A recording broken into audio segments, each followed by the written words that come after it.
नमस्ते दोस्तों, welcome back to your channel global outlook. Recently आए हुए रिपोर्ट से पता लग रहा है कि इंडिया का जो जीडीपी ग्रोथ है वो इस साल के लिए रहने वाला है 7.2%। मतलब 2022 एंड 23 का जो साल गया है उसमें 7.2% इंडिया का जीडीपी ग्रोथ रहने वाला है। देखिए, इंडिया तो वैसे पहले से ही एक फास्टेस्ट ग्रोइंग इकोनॉमी रहा है, लेकिन ये जो 7.2% जीडीपी ग्रोथ आया है ये बहुत शॉकिंग है, क्योंकि ऐसा एक ग्रोथ कोई एक्सपेक्ट नहीं किया। अभी फिलहाल अगर आप देखेंगे तो इंडिया का जो जीडीपी है वो 3.3 ट्रिलियन डॉलर से ज्यादा है। और अगर मूडीज की माने, मूडीज का जो रिपोर्ट आया है उसमें दिखाया गया है इंडिया का जो इकोनॉमी है वो है 3.5 ट्रिलियन डॉलर का। देखिए, कोई तो इंडिया का ऐसा ग्रोथ एक्सपेक्ट कर ही नहीं रहा। इवन इंडियन गवर्नमेंट इंडिया का ऐसा ग्रोथ एक्सपेक्ट नहीं कर रहा। बहुत पहले आरबीआई ने बोला था कि इंडिया 6% या फिर 6.5% के रेट से ग्रो हो सकता है, लेकिन उसके बाद आरबीआई का जो रिसेंट गवर्नर है मिस्टर शक्तिकांत दास, उन्होंने बोला था कि इंडिया 7% के रेट से ग्रो कर सकता है। लेकिन सभी फोरकास्ट को गलत प्रूफ करते हुए इंडिया का जो इकोनॉमिक ग्रोथ आया है वो आया है 7.2% का। तो डिस्कस करेंगे आज हम इसी टॉपिक के ऊपर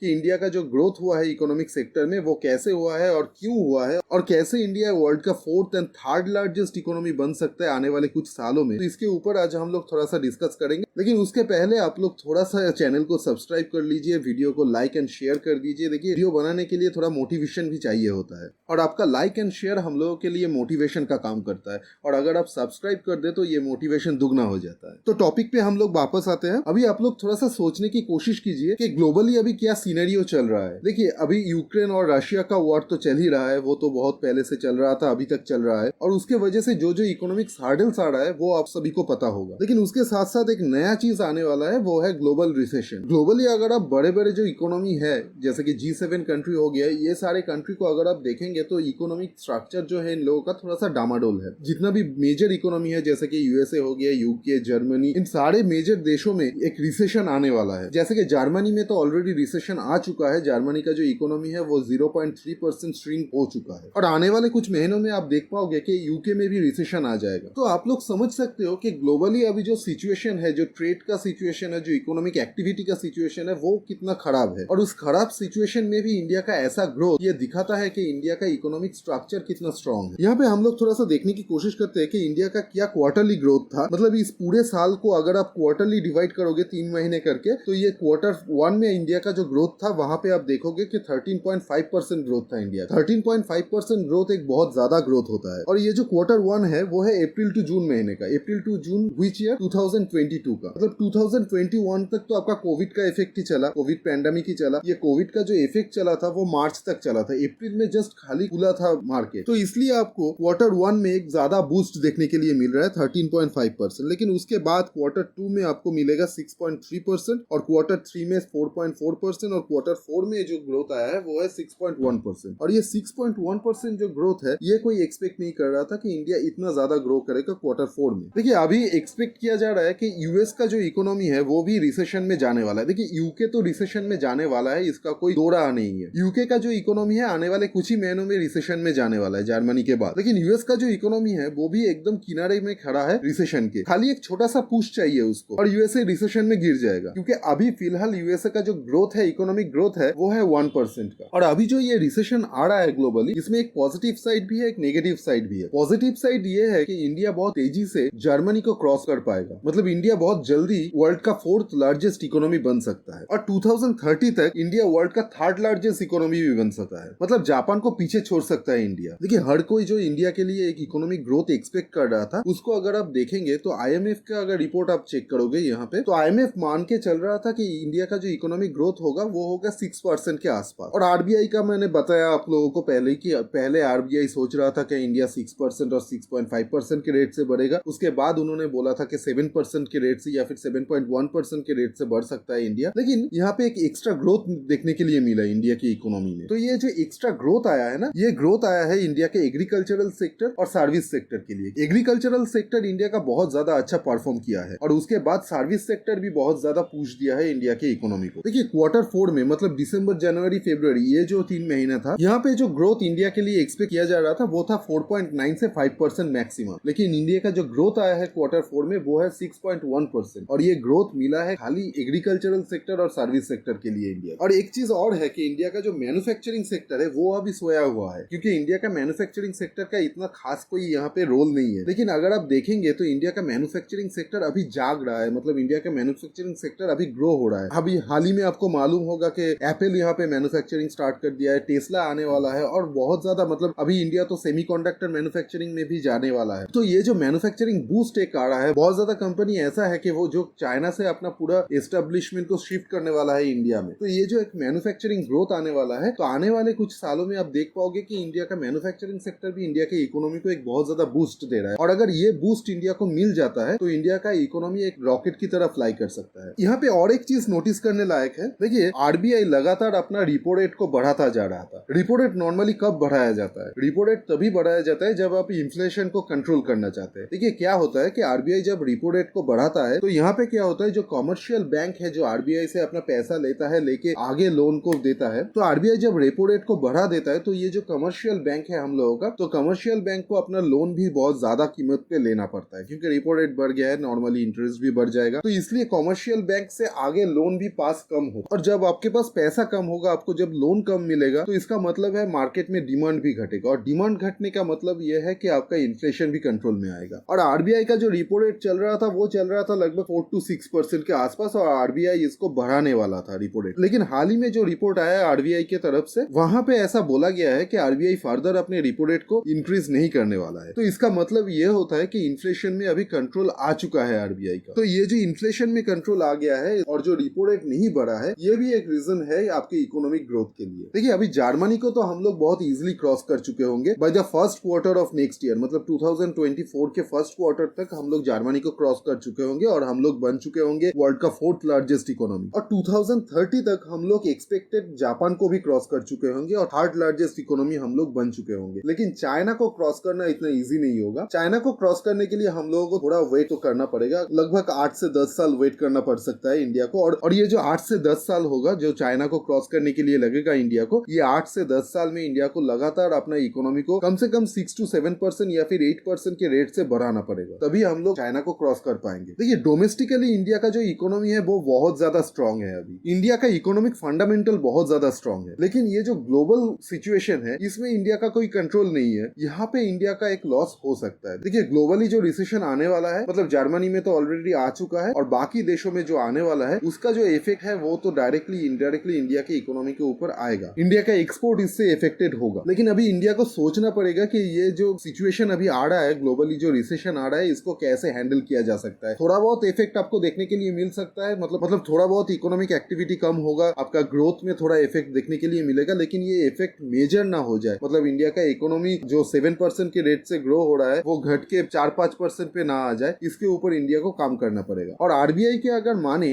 तो नेक्स्ट ईयर भी, मतलब 2024 में भी इंडिया का जो इकोनॉमी है वो 6% की रेट से ग्रो होगा। अभी ये देखना पड़ेगा आरबीआई जो ये प्रेडिक्शन किया है ये कितना सच होता है। अभी देखना पड़ेगा आरबीआई का जो ये प्रेडिक्शन है इसके ऊपर इंडिया कितना खड़ा उतारता है। मतलब आरबीआई का जो प्रेडिक्शन है उसके अगेंस्ट में जाके इंडिया क्या एक सरप्राइजिंग फिगर दे सकता है जैसे इस साल दिया है, या फिर इंडिया का ग्रोथ 6% से नीचे चला जाता है। लेकिन मुझे लगता है इंडिया ने जो अभी तक ग्रोथ दिखाया है और इंडिया का जो इकोनॉमिक फंडामेंटल है वो बहुत ज्यादा स्ट्रांग है। तो इंडिया का जो इकोनॉमी है वो लगातार आपका 7 to 8% के रेट से ग्रो करता रहेगा, और इंडिया बाय 2030 वर्ल्ड का 3rd लार्जेस्ट इकोनॉमी बनने वाला है। एनीवे ये तो था मेरा थॉट्स, मेरा ओपिनियन। आप लोग क्या सोचते हो बताइए मुझे कमेंट सेक्शन में। वीडियो अगर इन्फॉर्मेटिव लगा हो तो लाइक एंड शेयर जरूर कीजिएगा, चैनल को सब्सक्राइब भी जरूर कीजिए। मिलते हैं हम लोग नेक्स्ट वीडियो में।